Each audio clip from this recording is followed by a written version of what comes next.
Hola, muy buenos días. Bienvenidos a esta mesa de Foro Legal 360 grados. Hoy tengo el gusto de platicar con una persona muy joven y es una persona que está a cargo de unos momentos en que la sociedad debe tomar decisiones que parecen pequeñas, pero a la larga no lo son.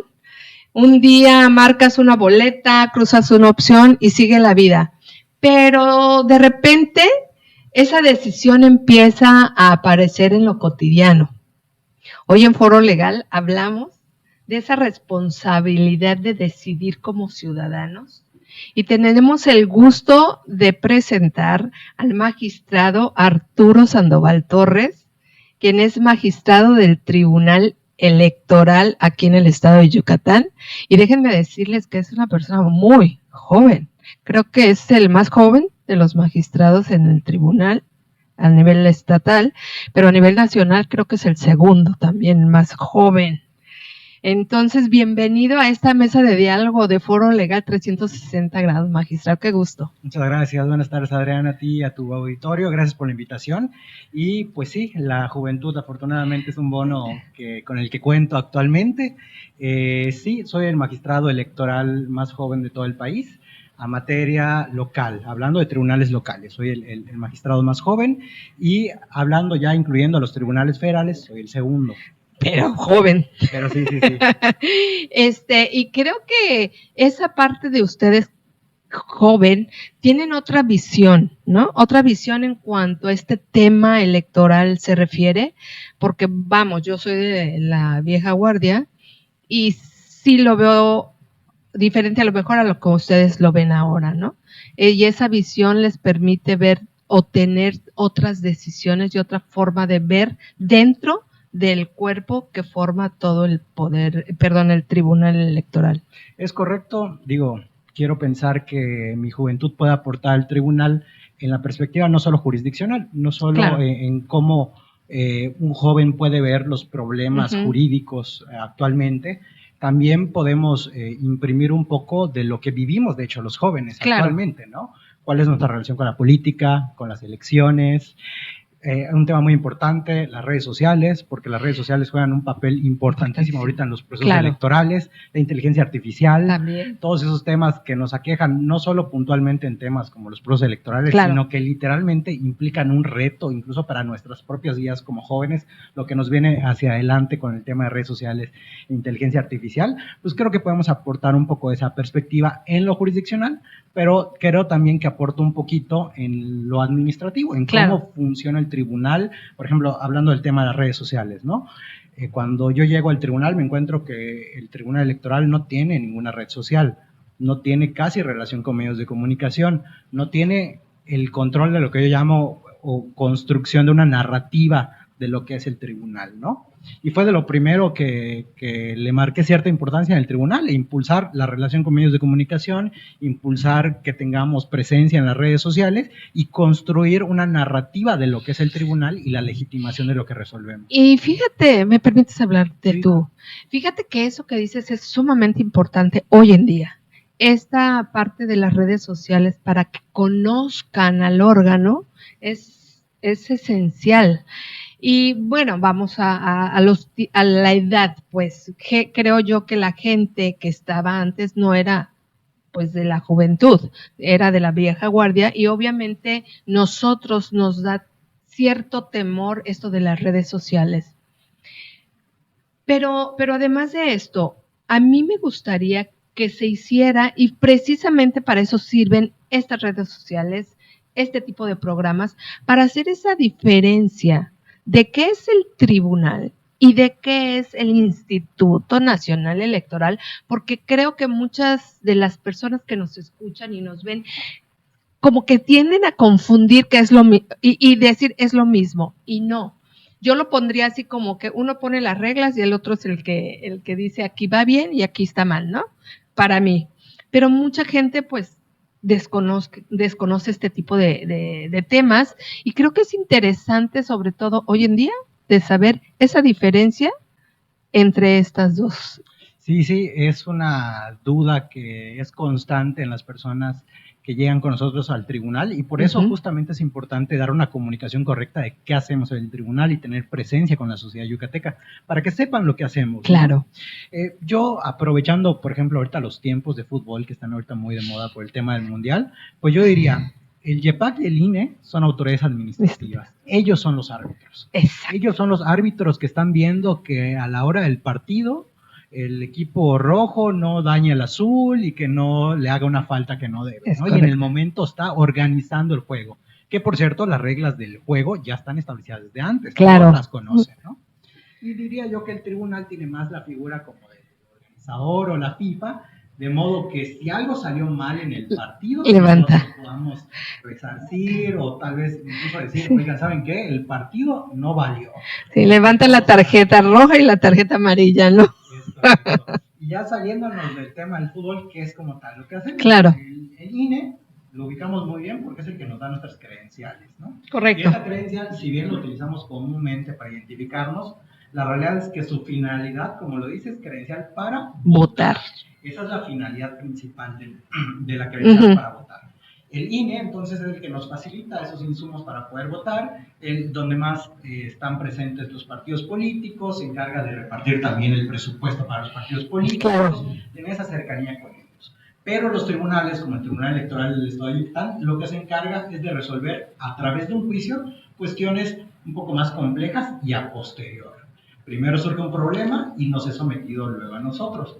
Nosotros podemos decir, esta elección, este proceso electoral que se organizó, alguien se salió de la regla, este proceso, este resultado ya no vale, vuélvase a realizar una elección, o cosas que tienen más bien ver con el ejercicio también de derechos político-electorales. Claro, y por ejemplo, estos problemas, como tú bien dices, complejos, ¿cómo cuál sería uno de ellos?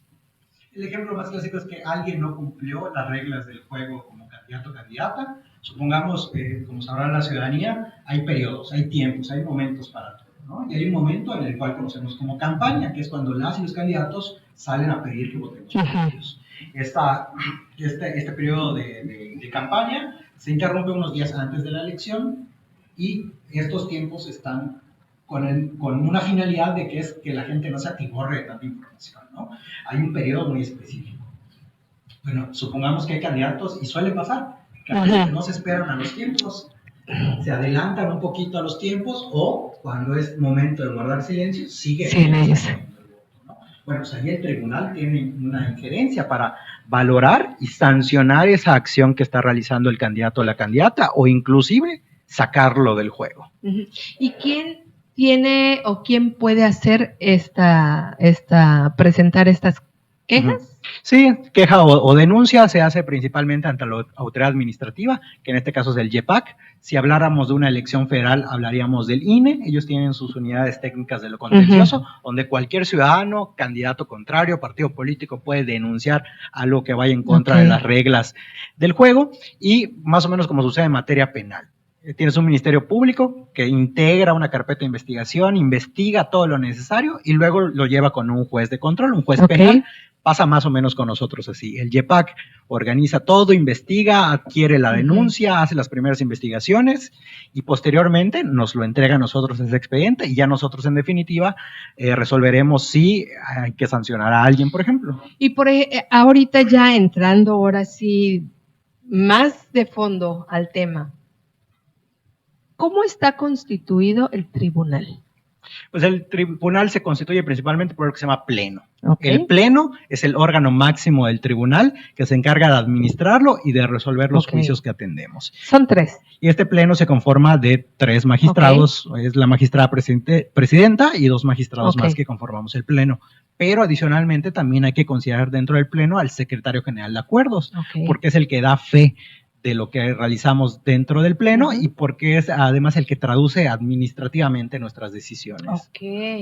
Ok, entonces son 3 magistrados, un secretario de acuerdos, los que llevan ahora sí que la dirección de todo este tribunal. Es correcto. Aparte de quiero entender que cada magistrado tiene un encargo. Sí, cuando llega un expediente, un asunto al tribunal, Este expediente llega a la Secretaría y la Secretaría le da cuenta a la magistrada presidenta, a quien esté ocupando la presidencia en ese momento. Y esta persona presidenta tiene la obligación de distribuirlos equitativamente entre todos. Ahorita llegó un expediente y la magistrada presidenta dice, bueno, el que sigue ahorita es el magistrado Arturo y me entrega a mí ese expediente. Y yo tengo mi propio equipo de trabajo, mi ponencia, en donde vamos a desarrollar todo el procedimiento y al final, cuando ya tenga yo un criterio sobre ese asunto, pues es así la decisión, la sentencia no es solo mía, la decisión es colegiada, los 3 magistrados votamos a favor de ese proyecto. Si están a favor de mi proyecto, pues queda esa sentencia firme. Si la mayoría no está de acuerdo con mi propuesta de proyecto, se vuelve con el sentido que marquen la mayoría. Y por ejemplo, cada expediente que llega, quiero imaginar, porque yo la verdad no sé cuál es el funcionamiento exacto dentro del tribunal, porque pues solamente eso lo saben ustedes que están allá. Llega el expediente, me imagino que la presidenta lee, te lo pasa, cuando no están de acuerdo, ¿se lo pasan a otro magistrado o entre los 3 resuelven? No, hay diferentes formas de hacerlo, la realidad es que no solemos caer en esa situación, pero lo más probable, lo común sería decirle al magistrado ponente, al que recibió el proyecto inicialmente, que él cambie el sentido de su proyecto a lo que votó la mayoría. Ya, es interesante. ¿Cada cuándo son los plenos? No tenemos un día específico de pleno, es más bien llevas el expediente, la ley te dice que tienes que hacer todo lo necesario para llevarlo hasta sentencia.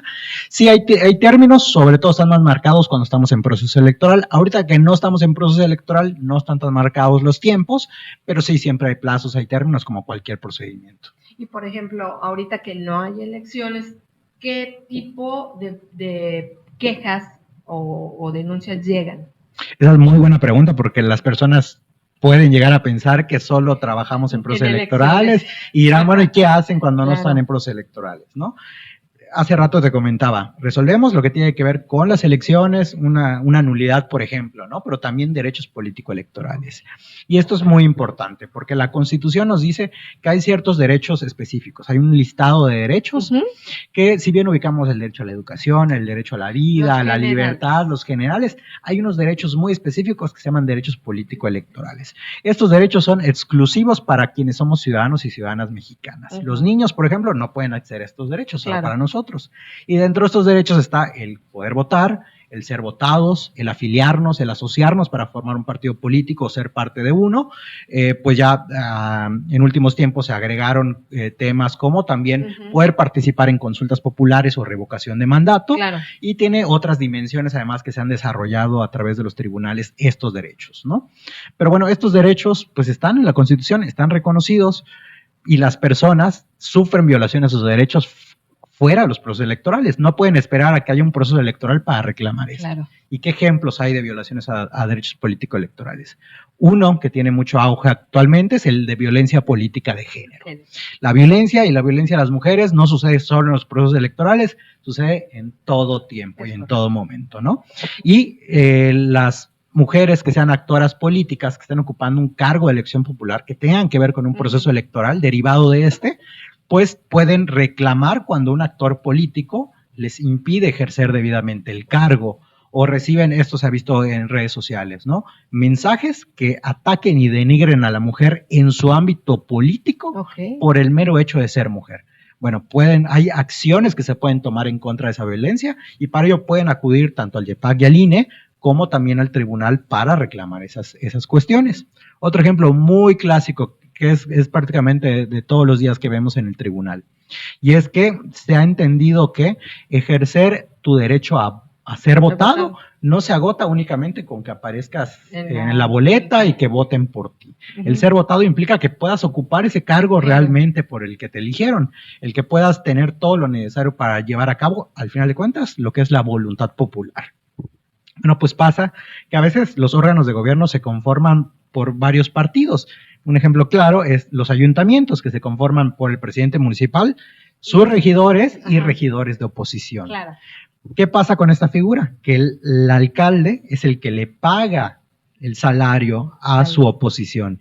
Y si llega a haber un problema entre los regidores o incluso comisarios municipales, pues pueden acudir con nosotros. Y es muy común que comisarios y comisarias municipales que están en contra del alcalde y el alcalde les deja pagar porque están en contra de ellos, acudan con nosotros para garantizar su derecho al voto a través de su libre ejercicio del cargo. Claro. Y esto es muy común que pase, ¿eh? Muy común. A lo mejor los que no estamos dentro de esta situación, pues dices, como tú bien dijiste, ¿no? Creerán que no trabajamos durante todo el año. Pero sí, o sea, todos los municipios tienen este tipo de conflictos. Sí, es correcto. Incluso ha pasado y es visible, por ejemplo, a nivel también nacional, en el Congreso de la Unión, en el Senado ha pasado que un senador o un diputado diga una expresión no tan correcta, estereotipada en contra de una compañera que también fue electa, y pues termina yendo a tribunales, ¿no? Claro. El tema de los municipios, te comento, por ejemplo, hay un asunto que marcó un precedente importante. En Chiapas llegó a haber un asunto donde una regidora, el alcalde de oposición era la regidora, y le da de oficina un baño, sin nada de lo necesario.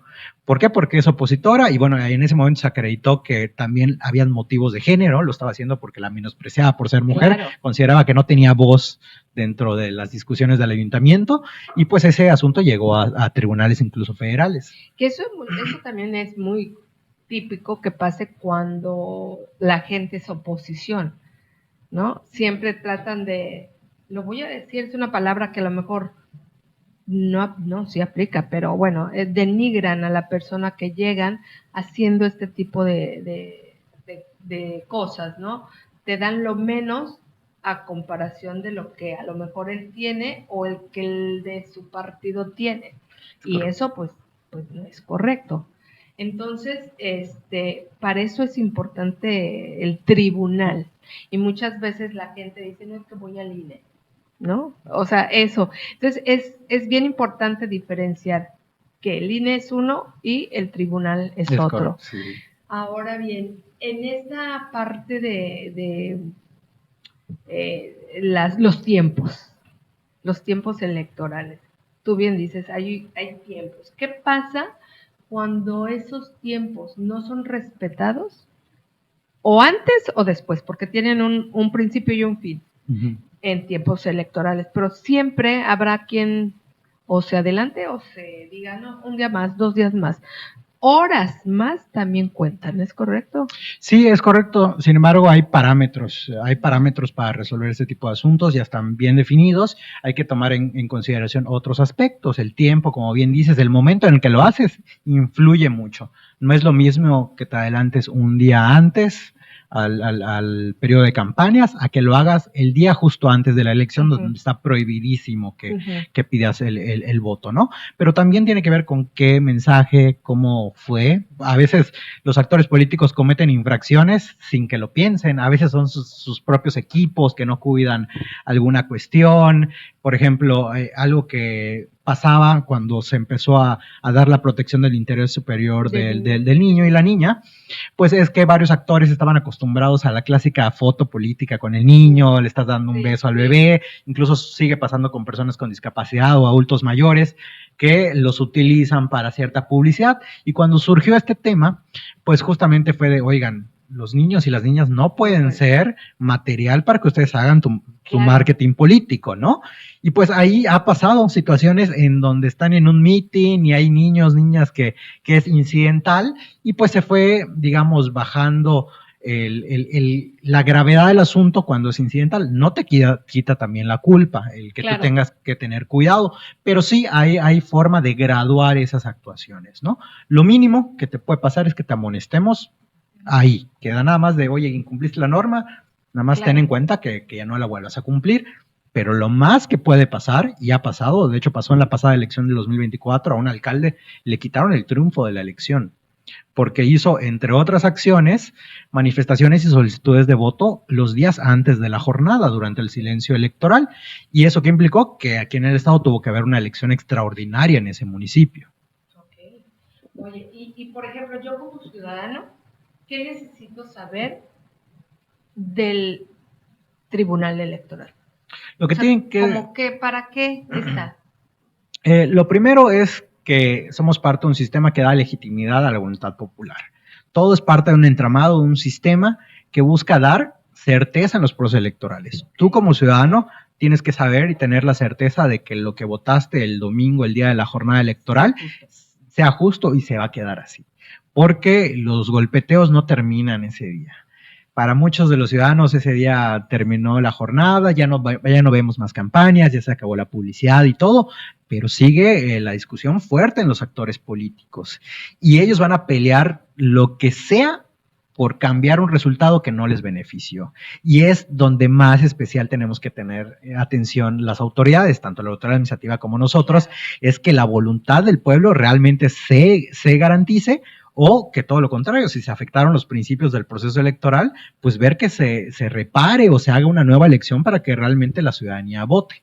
Y otro elemento que es importante que me gustaría que la ciudadanía tenga en cuenta es que no solo damos legitimidad como tal a los resultados, porque, repito, no nos limitamos solo a procesos electorales, sino también somos cuidadores de derechos político-electorales y buscamos garantizar que se respeten estos por parte de las autoridades. Claro.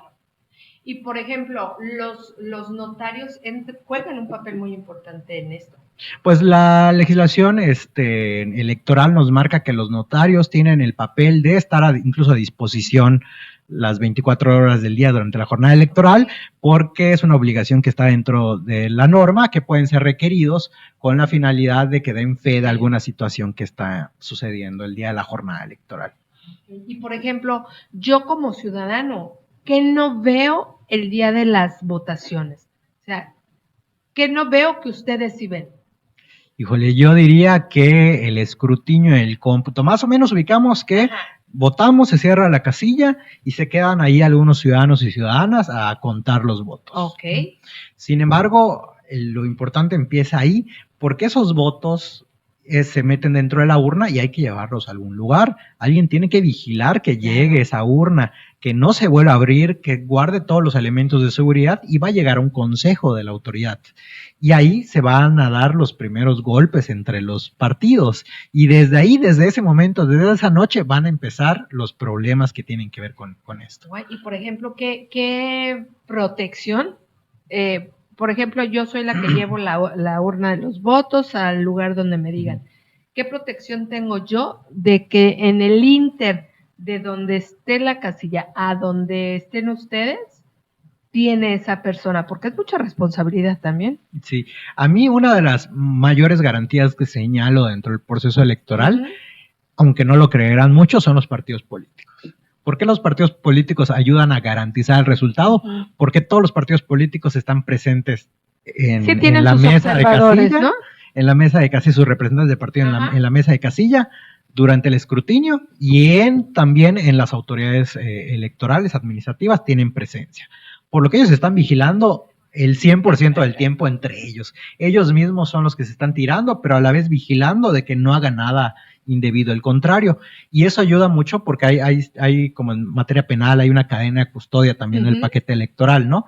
Debe ser a través del transporte que brinde la autoridad electoral, a través de personas certificadas, y además se permite que los partidos políticos o el ciudadano que lo quiera, pues acompañe el coche atrás y le dé el seguimiento. ¿No? Okay. Y pasa en los municipios, créeme que eso pasa sin duda. Sí, trabajar en municipios, este tipo de temas, yo creo que es más vigilado que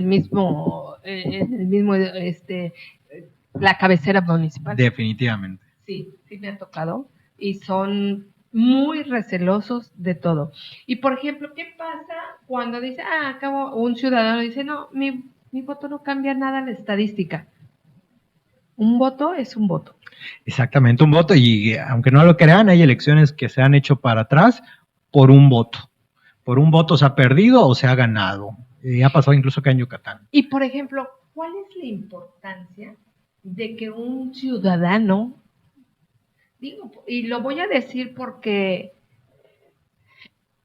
la gente que no vota es un gran número, pero también la gente que se queja, pues también tienen que ver los que sí votaron y los que no votaron.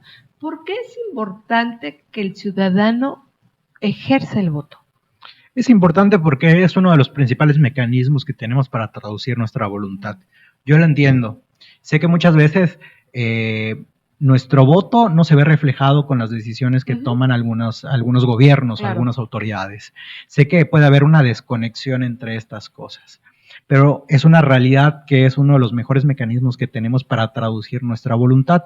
Me encantaría que hubieran mecanismos de mayor participación, de que todos pudiéramos ser escuchados sobre hacia dónde queremos que vaya nuestro estado, nuestro país, pero lamentablemente no se puede, tanto por una cuestión física, material, es imposible que consultemos a todas las personas sobre todos los temas, claro, es muy difícil, pero el voto es muy importante porque dentro de su propia simplicidad, porque es solo depositar un voto a favor de una persona, a comparación de consultarte sobre muchos asuntos, sí es muy importante porque sí o sí, querramos o no, determina quién nos gobierna.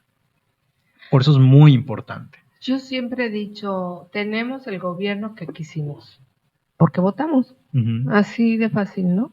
Entonces aplica con esto que tú dices. Y por ejemplo, cuando tú, te voy a poner a ti porque eres muy joven. Cuando un joven dice, yo no voy a votar porque no le da, no quiere, no quiere, pero son muchas veces los primeros que se quejan, los jóvenes. ¿Qué le dirías tú a los jóvenes para que ejerzan este derecho?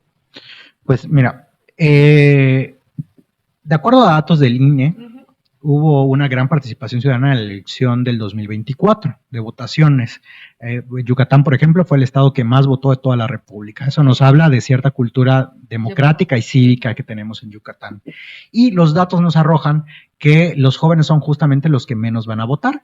De hecho, de acuerdo a las estadísticas, hay una bajada posterior a que adquieren la credencial para votar. Como que la novedad de tener la credencial para votar te empuja a votar, pero una vez que pasa eso, decrece hasta después de los 30 que empieza a volver a tomar vuelo el número, ¿no? Y quienes más participan sí son las personas adultas mayores.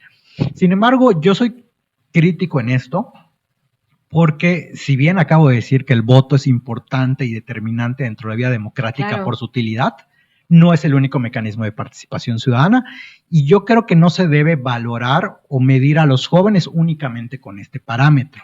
Porque por el lado contrario, si entramos a las redes sociales, la discusión política está todos los días y los jóvenes tienen gran acaparamiento de esa discusión, por lo que yo no diría que hay una distancia entre los jóvenes con respecto a la política y a la democracia, sino más bien, digamos que pueden no tener un encantamiento con este mecanismo en particular que es el del voto. Y ahí, precisamente por eso, ¿qué se necesita hacer para que los jóvenes participen?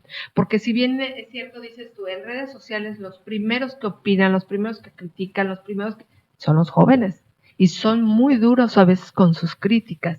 Pero también, ¿qué hacen ellos desde su persona para mejorar? ¿No? Porque entonces, si no vas a votar, pero sí criticas, ¿qué estás haciendo con la sociedad?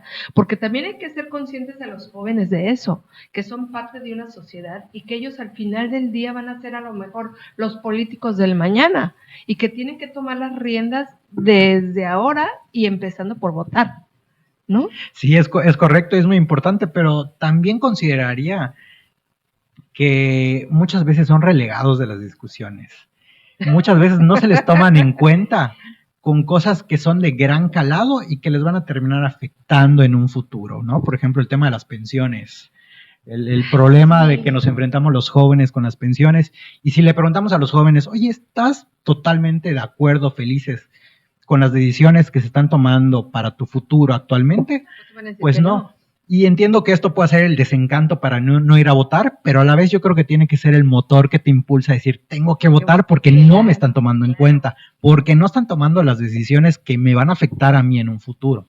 Eso, por eso te digo, o sea, tienen que tomar ellos también las riendas para poder decir o poder, es que no poder ser escuchados a lo mejor, sino poder incidir en el ejercicio del trabajo que se hace para llegar a estas decisiones de subir o bajar las pensiones en este caso, ¿no?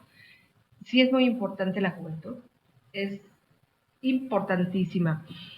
Tú como joven, ¿por qué decidiste escoger esta parte del derecho electoral? Porque el derecho electoral para mí es un derecho complicado, porque en algún momento lo estudié y dije, ay, no, esto no es para mí. Pues en lo general a mí me apasiona el derecho, la verdad es que me encanta el derecho, no es la única rama que me gustan muchas otras. ¿Y por qué electoral? La realidad es que la materia electoral converge el ámbito jurídico con el ámbito político.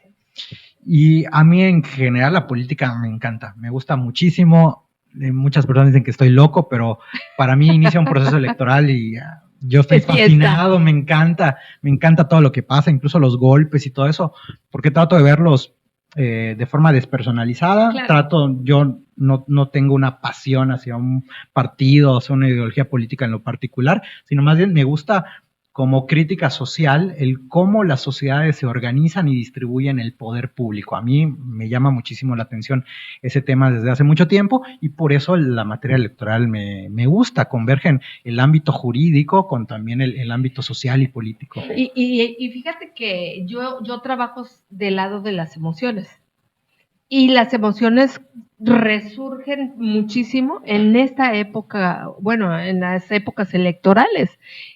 ¿Cómo incide esa emoción en un voto, por ejemplo? Híjole, pues es una pregunta súper filosófica. Me preocuparía más bien que a veces no se ve, que hay personas que van a votar sin ninguna reflexión, o porque fueron llevados, o por situaciones que no implican una reflexión detrás, ¿no? Pero yo creo que sí es importante tener esas reflexiones, esas consideraciones detrás y los sentimientos y poder uno decir, ¿por qué estoy votando? Híjole, estoy votando por molestia, es una cólera en contra del gobierno, o estoy votando realmente porque tiene buenas propuestas, porque me llama la atención su plan de gobierno. Y mi pregunta siguiente iba a eso, precisamente. Ok, yo dentro de esa emoción, buena, mala, como tú dices, hay quien va nada más por poner el tache en casi en cualquier apartado y ya está. Cuando se vota, ¿cómo se debería de votar? ¿Por un color o por la persona? Yo en lo personal, te voy a dar mi punto de vista, yo siempre voto por la persona, por las propuestas, nunca me he dejado llevar yo por un color, no, eso para mí eso es aparte. Las propuestas son las que a mí me llaman, en lo personal son las que yo tomo en cuenta.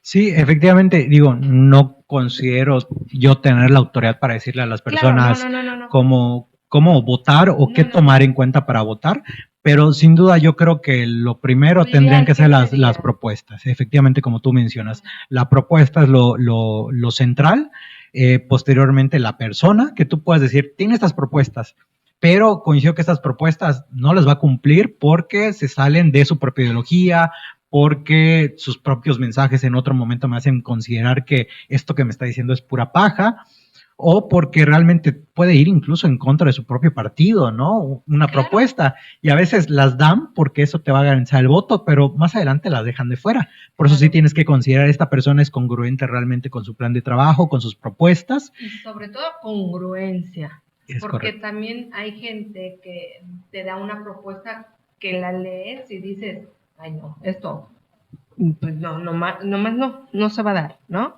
Pero esa congruencia que tú dices es importante tanto para la gente que va a participar como para la gente que también va a votar, ¿no? Y por ejemplo, ustedes como el puesto que tienen, con el encargo que tienen a raíz de este puesto, ¿cómo viven ustedes la elección? Una elección, ¿cómo la viven? Pues bastante ajetreada, digo, ahorita soy parte del tribunal de la magistratura, pero llevo años dedicándote a la materia electoral y siempre es de que tú sabes que se acerca un proceso electoral, te despides de tu familia, te despides de tus amigos, porque sabes que no vas a tener vida durante mucho tiempo. Sí, porque el proceso electoral va con tiempos, como te decía hace un momento, ¿no? Sí. Y tal día se tiene que hacer la jornada y no podemos decir, no están listas las credenciales, no están listas las boletas, no están listas las casillas, vamos a aplazarlo una semana. No, nunca ha pasado eso, ¿no? Es siempre el día de la elección tiene que ser. Del mismo modo, se tienen que contar de tal día, tal hora y tal día nosotros tenemos que ya resolver la validez de la elección. Por eso jugamos con tiempos y por eso sabes que durante el proceso electoral pierdes tu vida, te tienes que enfocar al 100% a esa materia. ¿Y cómo saben ustedes que la información es fiable? Pues no lo sabemos más bien, es como cualquier otro procedimiento jurídico, te llegas exactamente del desahogo de las pruebas y con base a lo que esté en el expediente es con lo que vas a resolver, como cualquier materia. Ok, en materia electoral, ¿qué daño causa la desinformación? Híjole, muchísima, porque, y no solo para la materia electoral, yo creo que para todo el ámbito jurídico. Y social también. Social, el que tú le pongas o consideres que algún procedimiento te va a dar un resultado que no es el real, deseado. ¿No? El deseado. Y eso causa un problema porque a veces las personas llegan a un procedimiento, puede ser electoral como el nuestro, pero también puede ser un procedimiento familiar, un procedimiento penal, donde piensen que el juez les va a resolver un asunto y no es de su competencia, es un tema tal vez social, es un tema tal vez de índole moral. Que eso también de las competencias también como que dice, es que voy acá y se molestan porque la respuesta es, no es de mi competencia, tienen que ir con la competencia adecuada y no es. Y eso también genera también, aparte, otro tipo de molestia, ¿no? Efectivamente, y por eso considero importante el dar a conocer lo que hacemos en el tribunal y cuáles son nuestras funciones. Porque a nadie se le va a quitar la frustración de haber iniciado un procedimiento y que al final de cuentas no se le dé la razón por algo que ni siquiera tiene que ver con el fondo, que tiene que ver con la procedencia, que tiene que ver porque no éramos competentes, porque estás tal vez fuera del plazo para hacer el procedimiento, ¿no? Y eso genera una frustración en las personas que no se va a quitar. Por eso es importante que les hagamos saber qué es lo que hacemos, qué autoridad hace cada quien. Yo también tengo mis reservas. La ciudadanía no tiene por qué saber todo el ámbito jurídico, todo el mundo jurídico. No, sé que para muchos hay cosas más importantes, su vida diaria, su economía, su familia, situaciones del día a día. No tienen por qué saber lo que hacemos en todos los tribunales y todas las autoridades. Pero sí es importante la labor que hacemos para que justamente se eviten esas frustraciones y luego no se espere del derecho cosas que no son parte del derecho. Pero ¿sabes qué sucede desde mi perspectiva? Es que cuando son momentos muy álgidos de la sociedad, por ejemplo, como es una elección, todo el mundo se vuelve experto en el tema de elección, de derecho electoral, todos son expertos. Entonces ahí es donde dices, van y se quejan donde no son y es cuando empiezan estas frustraciones que tú dices y las emociones se empiezan a subir. Y para bajar esas emociones, a ustedes también les cuesta trabajo trabajar con eso. Sí, es difícil. Digo, el programa de los comentarios es que creo que las redes sociales ya nos hicieron comentaristas a todos de cualquier cosa, ¿no? Exacto. Y ya pensamos que además las personas quieren escuchar nuestros comentarios. Pero el problema de los sentimientos en un proceso electoral, sí. Y esto es porque intervienen muchos problemas de fondo que tienen que ver con la vida de las personas. Vamos a decidir no solo quién va a ganar la elección, sino quién va a ocupar ese cargo, el presupuesto que va a tener detrás de ese cargo, las personas que tal vez lo están apoyando en la estructura y tienen la esperanza de que van a ocupar un puesto que les va a dar el candidato o candidata. Y pues obviamente si te dice, oye, te tengo garantizado un trabajo y tú no estás en una situación de poner en duda una oportunidad laboral, vas a hacer todo lo posible porque tu candidato gane o gana. Y pues ahí se van colando no solo los sentimientos del candidato o candidata, sino de todas las personas que están alrededor. Sí. Y luego pues es de entenderse que tú resuelves algo, le quitas el triunfo a ese candidato, reviertes algún resultado de la elección y pues todas esas personas que están detrás se van a ir en contra del tribunal, de la autoridad. Claro, y al final del día las opiniones son, no, es que están vendidos, es que cambiaron votos, es que cuando realmente no es así, porque detrás de ustedes hay mucha gente de todos los partidos que están contando los votos y que están viendo bueno, me estoy imaginando, yo nunca he estado en eso, pero me quiero imaginar que están distribuidos en salas y trabajando 1, 2, 3, no hay manera de cómo meter o sacar votos, ¿no? Sí, yo entiendo que la ciudadanía puede tener, y esto tiene que ver con un contexto histórico que ha vivido México, entiendo la desconfianza con respecto a los procesos electorales. No voy a negar que puedan haber problemas de confianza con el proceso y momentos en los que pueden surgir fraudes. A mí en lo particular el tema del fraudes en procesos electorales es un tema que me gusta como materia de investigación, y es que a veces sí se dan los fraudes, pero se dan en otro momento, en otro contexto, en situaciones como la casilla, el día de la jornada electoral, con todos presentes en ese momento. La verdad es que es muy difícil que nuestro sistema electoral se dé. Claro, y por ejemplo, en este contexto de esta parte del fraude, inevitablemente va a salir el tema. Inevitablemente, por lo que hagas, va a salir el tema del fraude. Y como tú dices, para que se dé, yo creo que es muy difícil que se dé ese tipo de cosas. Se dará en otro momento, pero no estando en el tribunal ya, cerrando, como quien dice, ya las filas para el conteo. Ha de ser un momento muy emocionante, ¿no? Sí, y además, pues, comentarte que no se quedan las cosas en el Tribunal Electoral del Estado de Yucatán. Es posible que nos impugnen nuestras sentencias y que esto llegue a un Tribunal Electoral Federal, por lo que pues estamos sujetos a ser revisados, a que nuestras sentencias se echen para atrás, y pues a su vez eso nos anima a nosotros pues a tener cuidado, a tener expertise en lo que hacemos, congruencia, exhaustividad, porque sabemos que ese expediente lo puede revisar un tribunal federal, que pues no tiene la obligación de confirmar lo que nosotros resolvamos. Ellos tendrán sus propios criterios. Además, cuando te impugnan, lleva el expediente y tú ya no tienes forma como tribunal de defenderte, pues ya el tribunal de alzada lo va a conocer y resolver, y van a echar para atrás lo que tú hicieron. Y esto es una garantía de revisión del trabajo que realizamos. ¿Y cuáles son los retos del tribunal en el estado de Yucatán? Los retos, el primero es continuar con este reto de comunicarle a la ciudadanía lo que hacemos, definitivamente, ¿no? Te hablaba hace un momento del rezago que tenía el tribunal en materia de comunicación. Creo que estamos haciendo un buen trabajo actualmente en resarcir esta situación para que la ciudadanía nos conozca. Nos interesa que nos conozca, porque eso garantiza que tenga una legitimidad los propios procesos electorales que resolvemos, también una legitimidad del propio tribunal y las actividades que realizamos, pero también va a imprimir y significar que estemos más vigilados. Si la ciudadanía nos conoce, nos sigue en nuestras redes, sigue en nuestra página, entran a ver, porque además, por ejemplo, nuestras sentencias son públicas a comparación de otros tribunales. Pueden entrar a la página de internet del tribunal, tei.org.mx, y ahí revisar las sentencias y ver qué es lo que resolvemos. Y mientras más personas nos conozcan, más van a poder tomar ese tipo de decisiones que nos van a permitir vigilar y a su vez responderles con certeza de que lo que estamos resolviendo y los procesos electorales de Yucatán son la verdadera voluntad de la ciudadanía. Y ustedes están en todas las redes sociales, Face, Instagram. Principalmente ahorita Facebook e Instagram nos pueden ubicar como Tribunal Electoral del Estado de Yucatán, y nuestra propia página de internet. Y próximamente TikTok. Porque TikTok todo el mundo lo sigue. Sí, bueno, no me quisiera adelantar un poquito más o menos de las estrategias de comunicación que tenemos en el tribunal actualmente, pero es inevitable que vamos a tener TikTok y que vamos a generar ese tipo de formatos de comunicación. No, y qué bueno que lo mencionas para que la gente que nos escucha sepa que tienen sus páginas.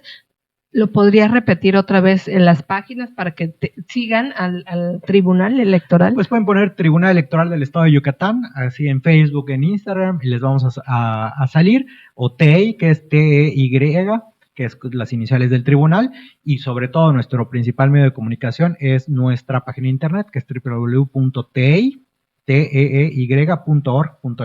Y cualquier ciudadano puede asistir al tribunal, puede ir a platicar con alguno de ustedes si pudiera tener algún problema que le aqueje en este sentido de pues tú lo acabas de decir, ¿no? De lo que tuviera con algún jefe que de puestos, como dijiste, de elección popular. Sí, ya sea que acudan los días de nuestras sesiones, una vez que integramos todo un expediente y ya vamos a resolverlo, nuestra obligación es tener una sesión pública donde frente a cualquier persona que quiera estar ahí presente, pueda escuchar de viva voz al ponente que expone su sentencia los motivos de por qué está tomando esa decisión. Se explican en la propia sesión pública y cualquier persona puede ir. No tenemos un día específico de sesiones, sino que más bien depende de que se integren los expedientes, pero citamos cuando menos un día antes a la realización de las sesiones y las personas pueden acudir. Pero también tenemos dentro del tribunal algo que se llama un programa que es Conoce tu Tribunal. Sí. Este programa lo pensamos justamente dentro de la estrategia de comunicación y de presencia ciudadana que tenemos en el tribunal, que es que los ciudadanos y ciudadanas pueden ir un día de las sesiones. Puede no ser un día de sesión, pero a nosotros nos gusta que sea el día de la sesión, que vayan, claro, porque les va a permitir primero estar el día de la sesión, ver qué pasa en la sesión, ver lo que se resolvió y posteriormente, dentro de este programa, les explicamos cómo llegamos hasta ese punto. Es de, fíjate, ahorita resolvimos esta sentencia, pero fíjate que para llegar a este punto, antes, primero, y justamente lo que hemos hablado ahorita de cómo se asigna un proyecto, una ponencia y cómo le integra y luego termina en la sentencia, pues conocer en ese momento cómo llegamos hasta el punto de tener la sesión pública. Y posteriormente tener un diálogo directo con alguno de los magistrados que estamos en el tribunal. Cosa que a mí en lo particular me parece sorprendente que haya autoridades que no permitan tener a la ciudadanía un diálogo directo con quien dirige una institución. Claro. Y este programa que impulsamos es justamente eso. Termina la sesión, te explicamos qué pasa en el tribunal, cuáles son sus funciones y habla directamente con un magistrado con lo que quiera. No, y qué interesante es esto que mencionas, porque muchos jóvenes también están interesados en esta parte electoral. Entonces, qué mejor que acercarse con los expertos, con los que manejan todo este tipo de información, en lugar de recurrir, no digo que esté mal, pero en lugar de recurrir a lo mejor en informaciones que muchas veces están en las redes, que no es lo que realmente es, a estar de manera presencial con ustedes. Y sobre todo a las universidades. Decirle a las universidades que están abiertos ustedes como tribunal para explicar este tipo de trabajo, este trabajo que ustedes hacen, porque además es muy arduo y no es fácil, porque como tú dices, hay que leer, hay que investigar y realmente pues llegar al fondo del asunto para poder decidir. Sí, y de hecho los jóvenes son los que principalmente van a este programa. De hecho ya hemos tenido, por ejemplo, estudiantes de Derecho que están haciendo una tesis en materia electoral. Que han ido a aprovechar el programa para pues directamente pues no solo ver la sesión, sino han aprovechado para hacernos las preguntas. Oiga, magistrado, sobre este asunto que estoy investigando, ¿qué puede decirme esto, lo otro? Son los que más lo aprovechan, ¿no? Por eso a veces cuando dicen, es que los jóvenes no votan, sí, no votan, pero no podemos restringir a que es el único mecanismo de participación ciudadana y que tampoco los ciudadanos los jóvenes no están interesados en esos temas. Y fíjate que se me está ocurriendo ahorita que estás platicando sería genial, ahí voy a hablar, sería genial que las personas de las colonias que son representantes de, ¿cómo les llaman? De secciones. Sí, de sección o de manzana. De sección o de manzana, vayan a este tipo de pláticas, este tipo para que estén más empapadas de lo que sucede o de lo que va a suceder cuando vienen estas elecciones. Sí, incluso hasta personas de los propios partidos políticos, claro. a veces dentro de un partido, una elección, forman una estructura, pero muchas veces esa estructura no es permanente, es solo para los electorales, por eso acuden muchas veces a ciudadanos, ciudadanas, vecinos, vecinas, para que se sumen a la estructura, pero estos vecinos o vecinas a veces no conocen de estas cosas. A mí me pasó cuando era litigante, era súper común que llegaran, oiga, licenciado, fíjese que a tal vecino o vecina le están comprando su voto, quiero denunciarlo. Y pues uno como abogado dice, bueno, está bien, ¿y qué pruebas tenemos? O sea, ¿con qué voy a presentar la denuncia? No, pues no, nada más me contaron que a alguien le compraron su voto. Híjole, tú como abogado te quedas sin herramientas para llevarlo a cabo, ¿no? Sí. Y muchas veces cuando se tiene la capacitación, pues ya tienes ahí sabes en dónde poner atención, tú ya sabes que, bueno, si yo voy a cuidar aquí mi sección, mi casilla, el día de la jornada, pues tomar fotos de lo que pase, tener respaldo de las situaciones, y eso solo te lo da la capacitación y la experiencia que vives en materia electoral. Qué interesante, ¿eh? Está muy interesante y así es que para todos los que nos escuchan ya saben que si eres representante de la colonia, de la calle, de la sección, de lo que quieras, puedes acudir a este tipo de pláticas ¿Gratuitas? Sí, gratuitas. ¿Y qué días son?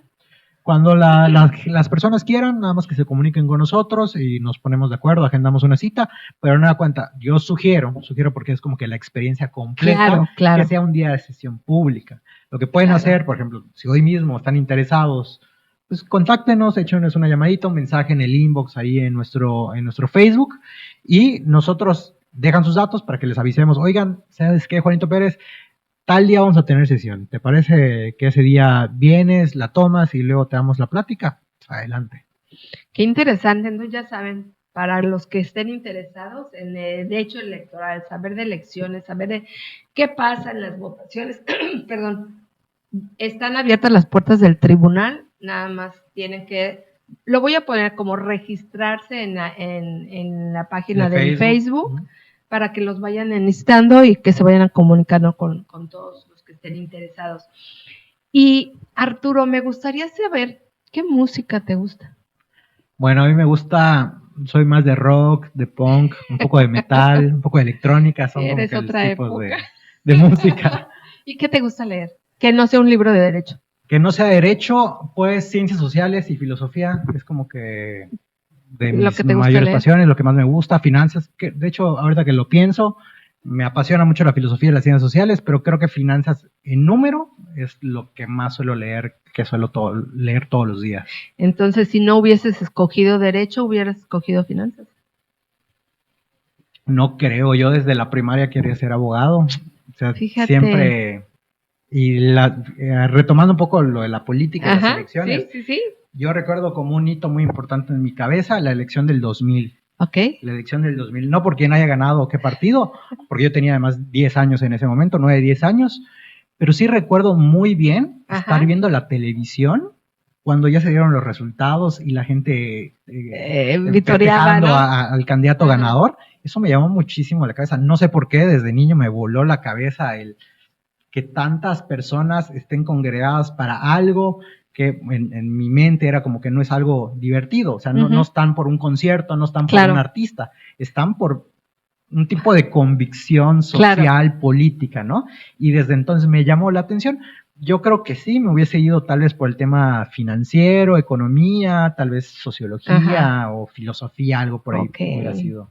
Y Arturo, ya para cerrar, ¿qué le dirías a nuestra ciudadanía respecto a todo lo que tú haces?